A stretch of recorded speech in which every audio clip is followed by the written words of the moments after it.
मेरे प्रिय आत्मीय बंधुओं, आज हम यहाँ किसी धर्म, संप्रदाय या बाहरी कर्मकांड की चर्चा करने के लिए नहीं, बल्कि उस तत्व को खोजने के लिए एकत्र हुए हैं, जो आपके भीतर ही दबा हुआ है।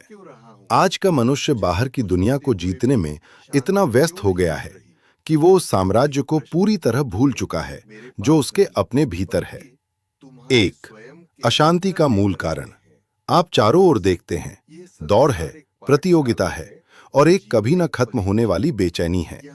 लोग पूछते हैं, स्वामी जी, शांति कहाँ मिलेगी? मैं आपसे कहता हूँ, शांति कोई ऐसी वस्तु नहीं है जिसे आप बाजार से खरीद सकें या किसी गुफा में जाकर ढूंढ सकें। अशांति का कारण यह है कि आपने अपनी खुशी की चाबी दूसरों के हाथों में दे दी है। जब कोई आपकी प्रशंसा करता है तो आप खिल उठते हैं। जब कोई आपकी आलोचना करता है तो आप मुरझा जाते हैं। क्या आपका स्वयं पर कोई नियंत्रण नहीं है? 2. वर्तमान का महत्व। हमारा मन या तो बीते हुए कल की यादों में रो रहा है या आने वाले कल की चिंता में जल रहा है।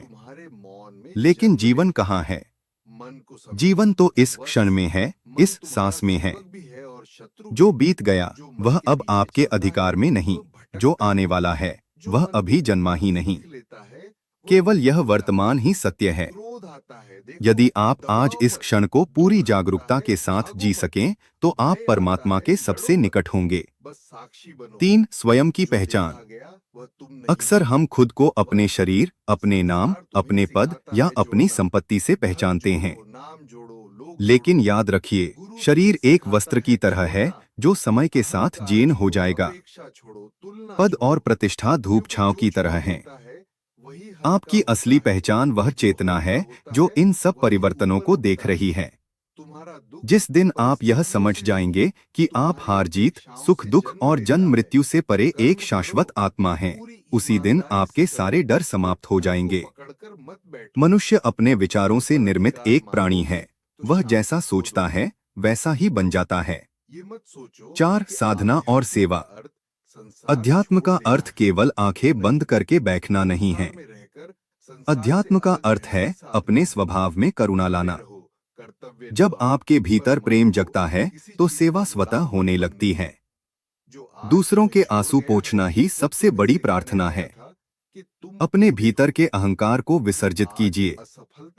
जैसे एक बूंद जब तक अलग है उसका अस्तित्व छोटा है, लेकिन जैसे ही वह समुद्र में मिल जाती है वह स्वयं समुद्र बन जाती है।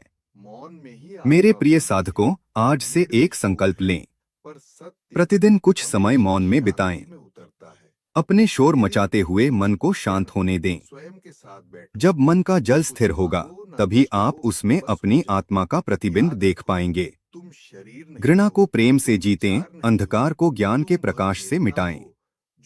याद रखें, आप इस संसार में केवल दुखी होने या संघर्ष करने नहीं आए हैं। आप यहाँ आनंद का अनुभव करने और उस परम चेतना में विलीन होने आए हैं। क्योंकि आप ही वह अमृत हैं जिसकी आप तलाश कर रहे हैं। कल्याणम अस्तु। आपका कल्याण हो।